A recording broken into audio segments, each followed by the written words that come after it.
এই ছবিগুলো মোবাইল ফোনের ক্যামেরায় তুলেছে মাত্র ৩ থেকে ৫ বছর বয়সী শিশুরা।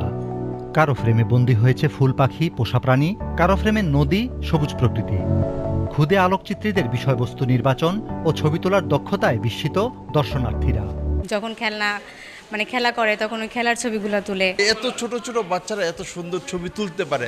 ভিন্নধর্মী আয়োজন আমার খুব ভালো লেগেছে, আমার বাচ্চা খুব খুশি। নট গেমিং, ও শুধু অনলি ছবি তুলবে। ভবিষ্যতে মনে হয় যে এক একজন খুব ভালো ভালো ফটোগ্রাফার হবে। বাচ্চাদের ভবিষ্যতে মেধা বিকাশে তারপরে মননশীলতায় খুবই গুরুত্বপূর্ণ ভূমিকা রাখবে বলে আমি আশা করি। তাদের তোলা ছবি নিয়ে এমন আয়োজনে শিশুরাও বেজায় খুশি।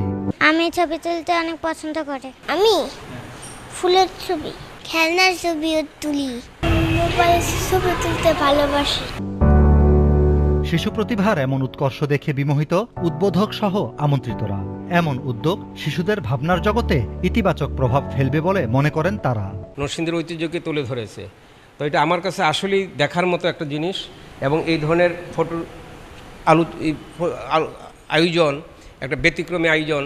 মোবাইল ফোনের মাধ্যমে যে সমস্ত চিত্র সংগ্রহ করে আমাদের এখানে সন্নিবেশন করেছেন, এটা আমার মনে হয় যে আমি অনেক আর্ট গ্যালারিতে উপস্থিত হয়েছি, এই ধরনের চিত্র প্রদর্শনী আমার চোখে পড়েনি। এত ছোট বাচ্চারা যারা 3 বছর থেকে 5 বছরের বাচ্চা, তারা এত এক্সপার্ট যে তারা মোবাইলে ছবি তুলে এ ধরনের আলোকচিত্র প্রদর্শনী দেখিয়েছেন।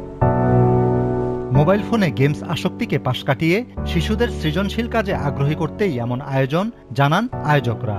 এখানে অনেক ধরনের ছবি আছে, এটা বাচ্চার মাথায় আসলো যে আমি এই ছবিটা উঠাই, এতে করে এখানে একটু সময় ব্যয় করলো, সে ওই গেমসে এক নাগারে তাকিয়ে থেকে তার চোখটা নষ্ট হলো না, প্রকৃতি দেখলো, ঘুরলো, মজা পেলো। এখানে অনেকগুলি বিষয় কাজ করেছে, সেই উদ্দেশ্যে আমাদের এই আয়োজন। জমা পড়া 600 ছবি থেকে বাছাই করা 100টি স্থান পায় প্রদর্শনীতে। এমন আয়োজন ক্ষুদে আলোকচিত্রীদের ভবিষ্যতে আলোকচিত্রের বিশাল জগৎ সম্পর্কে আগ্রহী করে তোলার পাশাপাশি একজন নান্দনিক মানুষ হিসেবে গড়ে তুলতে সাহায্য করবে, এমন প্রত্যাশা সংশ্লিষ্টদের। বদরুল আমিন চৌধুরী, মাছরাঙা সংবাদ, নরসিংদী।